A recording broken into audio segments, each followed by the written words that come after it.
Bonjour à tous, j'espère que vous allez bien. Nous sommes présentement au Grand Cassebal, au stade de l'université de Cocody.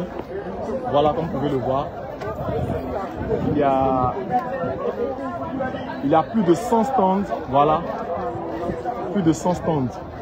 On vend même des voitures ici. C'est ça le Grand Cassebal, c'est une nouvelle dimension. Voilà ce à quoi il faut s'attendre lorsqu'on vient au Grand Cassebal maintenant. Ça a pris une autre dimension carrément, avec de nombreuses hôtesses, la sécurité qui y est et tout. Voilà. Malheureusement, il y a la mairie de Cocody qui a décidé de gâcher la fête. Alors je vous présente ce qui se passe actuellement. Je vous présente ce qui se passe actuellement. La mairie de Cocody a décidé de faire obstruction, d'empêcher les gens de participer au Grand Cassebal. Voilà, la mairie de Cocody a fermé les portes du Grand Cassebal. La raison évoquée, c'est que Dame Blanche Loyao, promotrice du Grand Cassebal, doit verser la somme de 8 millions de francs CFA. Comme vous voulez de l'entendre, 8 millions, Blanche Loyao doit verser 8 millions à la mairie pour organiser le Grand Cassebal. Je ne sais pas si vous comprenez ce que je viens de dire. 8 millions de francs CFA pour organiser le Grand Cassebal. 8 millions de francs CFA si elle veut organiser le Grand Cassebal. Pour quelle raison? Qu'est-ce qu'elle ne paie pas au niveau du ministère du Commerce? Qu'est-ce qu'elle ne paie pas au niveau du ministère de la Communication via le Conseil supérieur de la publicité? Pour que les taxes s'élèvent jusqu'à 8 millions. On est en zone, en franchise universitaire, comme on le dit. On est à l'université de Cocody, qui est considérée comme une zone franche. De quel droit la mairie se permet de venir demander jusqu'à 8 millions de francs CFA à l'organisatrice de cet événement-là, afin qu'elle puisse l'organiser? C'est carrément aberrant, c'est de la folie. C'est de la folie. C'est quelque chose de jamais vu. C'est quelque chose de jamais vu. On ne peut pas demander à quelqu'un, à une jeune dame qui se lève, qui permet à de jeunes commerçants et commerçantes d'avoir un espace pour se réunir, pour réaliser des chiffres. On ne peut pas lui demander de payer 8 millions. Mais le Grand Cassebal, même elle organise, elle gagne combien? C'est la question que je me pose. En organisant le Grand Cassebal, quand vous voyez le nombre de personnes qui sont employées sur cet événement-là, le nombre d'emplois que ça crée, quand vous voyez le déploiement de chaque vendeur, les gens viennent ici juste pour se faire connaître, pour réaliser de petits bénéfices. Mais on demande à l'organisatrice de payer 8 millions. Je ne sais pas si vous entendez ce que je dis. 8 millions de francs CFA. Je n'ai jamais vu ça. Je n'ai jamais vu ça. Et voilà, le passage est obstrué. On ne peut plus rien faire. Les gens ne peuvent pas rentrer. Ils sont bloqués. On a essayé des négociations. Il y a même des responsables de l'université de Cocody qui sont présents. Et on ne veut pas. On ne veut pas, il y a un blocus. Voilà. C'est de l'argent que les gens sont en train de perdre parce que si les clients ne viennent pas, ils auront investi gratuitement. Donc je vous demande de relayer cette vidéo-là partout afin que ça puisse toucher le maire de Cocody lui-même pour qu'il comprenne que dans sa commune, une jeune dame a décidé depuis 6 ans maintenant d'organiser une activité pour permettre aux gens de Cocody qui sont friands de friperie, parce que ce n'est pas tout le monde qui a les gros moyens pour faire les grandes boutiques. Elle permet aujourd'hui à des vendeurs, en gros, et des détaillants comme moi, de se réunir dans le même endroit pour permettre aux populations de faire leur shopping dans un endroit sécurisé, dans un endroit safe, avec des moyens de paiement qu'on peut tracer. Voilà. Et la mairie de Cocody s'invite à l'événement et demande 8 millions de francs CFA. Je peux avoir la facture, s'il vous plaît? Oui. La facture de ma voiture. 8 millions de francs CFA. Voilà, je suis avec Madame Kelly Kakadier qui est à l'organisation de l'événement. Kelly, voilà, on est en direct, vas-y. Il faut leur montrer le portail là. Ils ont bloqué le portail. Ils ont bloqué le portail. Ils disent, faut pas les gens vont rentrer au Grand Cassebal. On est allé les rencontrer, on leur a dit ce qu'on a. Ils disent non. qu'eux, ils vont prélever une taxe sur chacune de nos exposants. Ils vont prélever des taxes sur nos partenaires. On leur a expliqué que ce qu'ils disent, ce n'est pas une réalité. Parce que nous, on peut payer. Mais ils disent non. On a tenté de rencontrer le maire. On a déposé un courrier à la mairie. On a tapé partout. On n'a pas pu rencontrer le maire. Monsieur le maire, si vous écoutez notre vidéo là, on demande rien. On demande que vous arriviez au Cassebal, que vous veniez voir que plus de 100 personnes ici sont en train de grouiller pour avoir la vie, pour avoir le pain quotidien. Mais on estime que ces 100 personnes-là, on doit arrêter leurs activités parce que nous, on doit payer plus qu'il n'en faut ou bien on doit payer quelque chose qu'on n'a pas. Mais oui, monsieur le maire, la 8 millions là, on va vous mettre la facture après le direct. Mais ce que nous on demande, monsieur le maire, venez voir. C'est nous qui vous avons voté à Cocody, venez voir. On a voté pour que nous, entrepreneurs, on puisse se mettre à l'abri. Mais si en tant qu'entrepreneur, on doit venir détruire nos activités, pourquoi est-ce qu'on a voté? C'est qui est-ce qu'on a voté? Monsieur le maire, si vous voyez ma vidéo, venez à l'université. Venez maintenant, venez voir ce qui se passe. C'est tout de même aberrant. Voilà, c'est fou quoi, c'est carrément de la folie. Parce que moi j'ai vu la facture, je me suis demandé mais de quel droit une mairie peut se permettre de dresser une facture de 8 millions. Les 8 millions vont où? C'est quoi le truc? Une activité avec l'université de Cocody comme partenaire sur le campus de Cocody et la mairie demande 8 millions de francs CFA. 8 millions de francs CFA. Voilà. Donc, chef, calmez-vous. Mais ce que nous sommes en train de dire là, on doit la poser. Vous voyez sur l'affiche là, il y a le logo de l'université. On cause avec eux. En réalité, on a le nom de la personne. On a le nom de la personne qui fait le blocage. On a le nom de la personne qui fait le blocage. On sait c'est qui. On a le nom. Moi, je suis journaliste. Il n'y a pas l'argent. Je suis pas. Voilà ma carte de presse. Je suis journaliste. Je sais pas encore des trucs. Voilà. Normalement, moi j'ai été sur le campus de Cocody. J'ai été étudiant ici en sciences éco à partir de 2003. À Cocody, ici, là, il y a ce qu'on appelle la franchise universitaire. Donc, en aucun cas, que ce soit des policiers, des gendarmes, ne peuvent venir tant qu'ils n'ont pas été appelés par le président de l'université. C'est ce qu'on appelle une franchise universitaire. La mairie n'a même pas le droit de venir pour lever des taxes ici jusqu'à 8 millions. C'est la folie, on est dans quel pays? On est dans quel pays? On est dans quel pays? C'est pas la faute aux agents municipaux, eux ce sont des exécutants. Il y a quelqu'un derrière qui tire les ficelles. Ils disent qu'ils viennent au nom du maire. Il y a quelqu'un derrière qui tire les ficelles. C'est cette personne-là. On a le nom de cette personne-là. Madame, ce que vous faites c'est très méchant. Parce qu'il y a rencontré d'autres entrepreneurs qui sont dans l'événementiel, qui sont ici à Cocody, qui disent que c'est toujours vous, la même dame, qui est très méchante, qui crée des problèmes à tous ceux qui sont de l'événementiel ici à Cocody. Ce que vous faites, le Grand Cassebal, c'est plus de 10 000 personnes qui viennent. 10 000 voix, imaginez-vous. Imaginez-vous 10 000 voix. Le pouvoir n'est pas éternel. Vos 8 millions que vous réclamez là, on ne va pas les donner. Et puis donc vous attendez aux prochaines élections. Ça, il ne faudrait pas que vous l'oubliez. Il ne faudrait même pas que vous l'oubliez même. Parce que c'est vraiment méchant. C'est sincèrement méchant. On ne peut pas bloquer une activité pareille.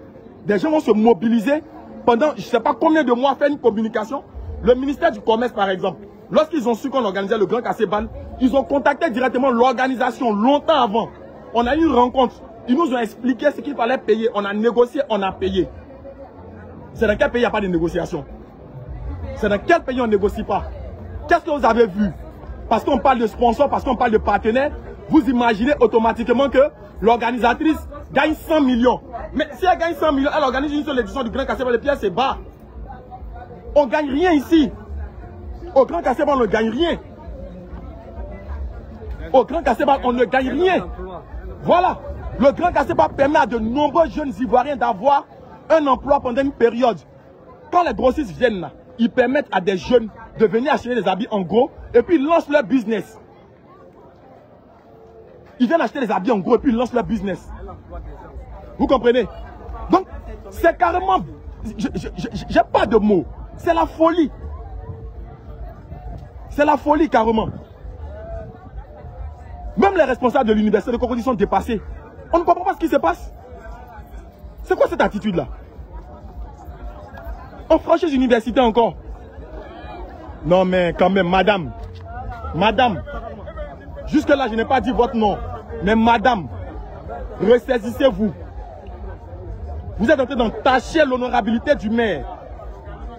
Vous êtes en train de salir la commune de Cocody. Vous êtes en train de salir la commune de Cocody. Moi, je ne parle pas en tant qu'un badaud. Je ne parle pas en tant qu'un badaud, je parle en tant que professionnel des médias. On a les preuves, on a vos factures ici. Demandez jusqu'à 8 millions. Non mais quand même. Quand même. Quand même. Quand même. Vous êtes des briseurs de rêves, madame. Vous êtes une briseuse de rêves. Vous êtes foncièrement méchante. Le mot il est lâché. Vous êtes foncièrement méchante, madame. Parce que c'est le même nom qui revient. Dès qu'on contacte, dès qu'on demande à un entrepreneur, un jeune de Cocody qui est dans l'événementiel, on lui dit, ah, mais comment tu as géré ton activité ici à Cocody? C'est le même nom qui ressort toujours. C'est le même nom qui ressort toujours, madame. Toute la commune de Cocody vous reconnaît comme une femme qui est foncièrement méchante et qui met les bâtons dans les roues des jeunes entrepreneurs qui sont dans l'événementiel. Le ministère du Commerce n'a pas donné une facture à ce niveau. Le ministère de la Communication, le CSP, on a tout payé. On ne peut pas venir payer tout ça encore. On paye le Burida. Mais c'est qui on ne paye pas? On paye tout le monde, on ne peut pas payer 2 fois la mairie. Vous êtes les ceux qui nous font qui fait une facture de millions. C'est méchant.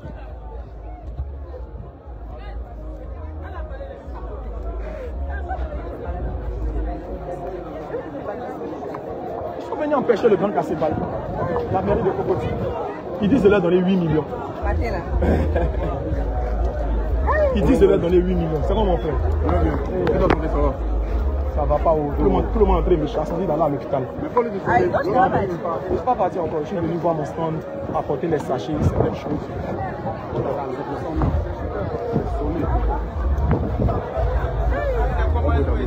J'avais vu. J'étais en train de lui indiquer ton stand. Ah d'accord. Je suis allé avec des potes là-bas pour regarder. J'appelle le numéro là, ça.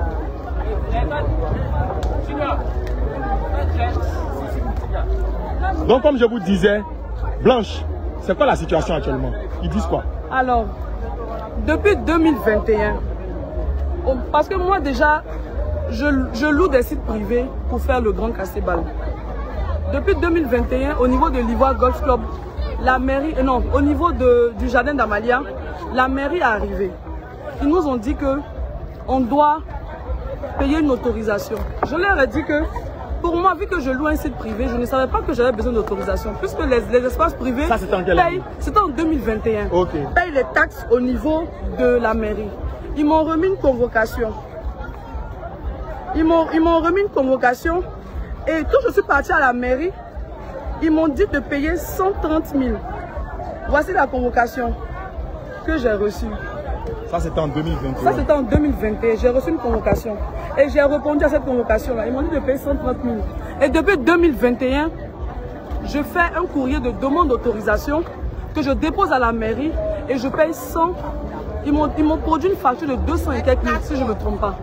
Et j'ai négocié, je payais 150 000 francs. Et on va dire que réellement, mes problèmes ont commencé lorsque je suis arrivée à l'Ivoire Golf Club. Parce que la mairie a estimé que, vu que je suis arrivée à l'Ivoire Golf Club, c'est que j'ai beaucoup d'argent. Et ils ont commencé en fait à me facturer à hauteur de millions pour une autorisation. Et pour la première demande d'autorisation à la mairie, j'ai tempêté, et ils m'ont fait payer environ 550 000 francs. Et lorsqu'on est arrivé ici, à l'édition de décembre, la mairie a débarqué parce que ici, nous avons un partenariat avec l'université. Effectivement. En juillet, on a fait la première édition ici. On n'a pas eu de visite de la mairie. En décembre, un agent de la mairie est arrivé. Il a commencé à nous menacer. Séance tenante, j'ai compté 400 000 francs, j'ai donné à l'agent. L'agent est reparti, il est parti, il est revenu. Il a fait une facture normalisée? La facture, je me rappelle. Il m'a donné un petit papier. Tu lui as remis 400 000 francs. 400 000 francs, séance tenante, un petit papier. Et quand il est revenu, il dit que sa patronne dit. C'est quoi le nom de sa patronne? C'est le régisseur. D'accord. Voilà. Et que sa patronne dit, pour tout ce qui est ici comme logistique, c'est pas 400 000 francs qu'on doit payer. Qu'on doit payer encore 1 million et quelques. J'ai appelé le secrétariat général. Le secrétaire général est venu. On a demandé pardon, de l'université. On a demandé pardon, et ils sont partis. Cette année, mon staff se rend à la mairie. On nous tend une facture de 6 millions et quelques. Comme quoi, les 1 million et quelques qu'on n'a pas payé en décembre dernier, ils nous ont fait une pénalité de 100%. Donc les 1 million là sont devenus 2 millions 2 millions et quelques. Et la mairie dit on doit payer environ 4 millions et quelques. Et la mairie dit... Vous avez déjà fait une première facture de 6 millions et quelques 800 000. Voilà. Et la mairie dit que au niveau de la facturation, la mairie dit moi je dois leur verser 15 000 francs par exposant. Les exposants payent combien pour que toi tu payes 15 000? Je leur verse 15 000 francs par exposant. Par partenaire, je dois verser 50 000 francs à la mairie. Ce que j'ai trouvé pas normal. C'est la folie. Et on est parti, mon staff encore est parti dans les négociations. Ils nous ont produit au total pour cet événement 3 factures. Une facture de 6 millions, une facture de 7 millions et une facture de 8 millions. Et aujourd'hui, le jour de l'événement, la mairie débarque et veut faire arrêter. Comme vous voyez, ils ont barricadé les entrées et tout. Donc voilà, je ne sais pas ce que je dois dire. Bon, si pour le Grand Cassebal, je dois payer 5 millions à la mairie. Bon, je ne sais pas moi-même combien de marge je gagne sur cet événement-là pour que je puisse verser 5 millions à la mairie. Donc, franchement, je n'ai pas les mots. Donc, tout ce qu'on peut faire, ce qu'ils veulent là, ils font. S'ils veulent enlever les bâches, ils enlèvent les bâches et on met fin à l'événement. C'est tout. Vous voyez un peu, non, dans quel désarroi vous plongez les gens. Une jeune dame qui a décidé, on connaît tous l'histoire du Grand Cassebal. C'est Blanche Loyao qui s'est levée un matin, qui a décidé que, puisqu'elle partait acheter des vêtements de friperie, très souvent, elle aime chiner. Et tout le temps, des gens lui demandaient, mais où tu enlèves tes vêtements, où tu les enlèves, où tu les enlèves. Elle a décidé d'aller chez tous les gars chez qui elle achetait ces vêtements-là, de les réunir en un seul endroit pour permettre à ses connaissances et à d'autres personnes de venir faire leur achat. C'est ainsi qu'est né le Grand Cassebal. Donc, au départ, c'était dans un petit endroit. Les jardins d'Amalia, voilà, un truc dans ce genre. Et puis, petit à petit, de bouche à oreille, l'événement a pris. L'événement a pris, ça a pris notre tournure. Pendant des années, elle s'est sacrifiée, dépensé beaucoup d'argent. Elle investit beaucoup, que ce soit financièrement, humainement, intellectuellement. Et après ça, on s'est retrouvé à l'Ivoire Golf Club. C'est quand on se retrouve à l'Ivoire Golf Club que moi je découvre véritablement l'événement parce que je rentre dans l'organisation. Ensemble, on bosse sur la communication. L'événement encore prend une plus grande ampleur. Voilà, ça devient un événement qui est reconnu partout en Côte d'Ivoire. Tout le monde sait c'est quoi le Grand Cassebal désormais. Et la mairie se pointe là-bas pour demander, je ne sais pas, on a payé, je crois à l'époque, 500 000 francs. Et comme elle a eu à le dire, l'Ivoire Golf Club ne pouvait plus nous recevoir parce que, il faut le dire sincèrement, le Grand Cassebal, il draine du monde. C'est plus de 10 000 personnes qui se déplacent sur 2 jours. C'est plus de 10 000 personnes qui se déplacent sur 2 jours. Donc l'Ivoire Golf Club était devenu exigu. Et le responsable de l'Ivoire Golf Club nous l'a dit ouvertement. Il a fallu trouver un autre site. On s'est battu, on a cherché. Et on a trouvé l'université de Cocody, le terrain sur lequel nous sommes. Voilà, cet espace-là. C'est ici qu'on s'est retrouvés. Donc on se retrouve à l'université de Cocody. Ici aussi, à l'époque, il y avait un syndicat qui était là. On a les difficultés avec ce syndicat-là. Mais on arrive à s'entendre. On a le partenariat avec la présidence de l'université de Cocody, qui donne son aval, donc qui nous couvre. On contacte la police, on contacte les secours, on contacte des sociétés de sécurité privée. Tout ça pour que les gens se sentent en sécurité lorsqu'ils viennent faire leurs achats ici. Pour ne pas qu'ils aient à se déplacer pour aller vers tous les marchés, prendre des risques inutiles. Ils sont à Cocody, ils peuvent aller au boulot, venir à midi. Voilà, on essaie de faciliter la tâche aux gens. Et puis du jour au lendemain, la mairie débarque encore. Parce qu'elle a vu que le site a changé, parce qu'elle a remarqué qu'il a beaucoup plus d'exposants. Elle envoie des factures mirobolantes. C'est n'importe quoi. Vous êtes venu une fois, on vous a remis la somme de 400 000 francs l'an dernier. Sans une facture normalisée, c'est ce qui est aberrant. Parce que c'est du vol. C'est du vol. Vous êtes venu, on a payé parce qu'on n'aime pas les problèmes. Et vous revenez cette fois avec une facture de 6 millions, une facture de 8 millions, une facture de 4 millions. On ne sait pas ce que vous nous voulez vraiment. On ne sait pas ce que vous voulez à cette jeunesse-là. Mais soyez sûr d'une chose, les gens ne vont pas prendre la mer pour vous. Il n'y a personne qui va se jeter dans la mer pour vous faire plaisir. Il n'y a personne qui va se jeter dans la mer pour faire plaisir à la mairie de Cocody. Jamais. Madame, vous qui êtes derrière ça, nous avons votre nom. Nous savons qui vous êtes. Et de nombreux jeunes entrepreneurs ici à Cocody qui sont dans l'événementiel nous ont dit que c'est votre habitude. Vous aimez saboter les événements des gens. Le moment viendra où nous aussi on va vous saboter. Ce moment n'est pas loin. Le moment où nous aussi on va vous saboter là, il n'est pas loin. On va s'activer comme on le peut pour vous saboter vous aussi. Vous êtes toute puissante.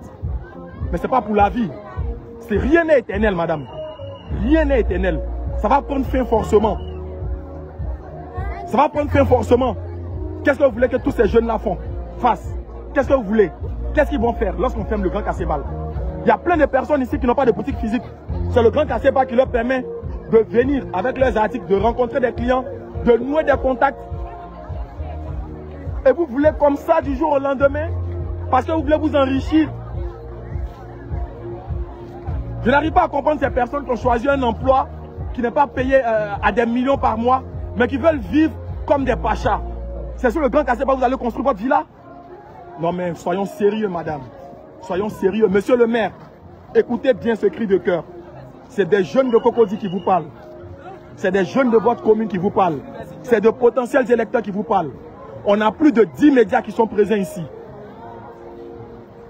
Cette vidéo-là, vous allez la voir forcément.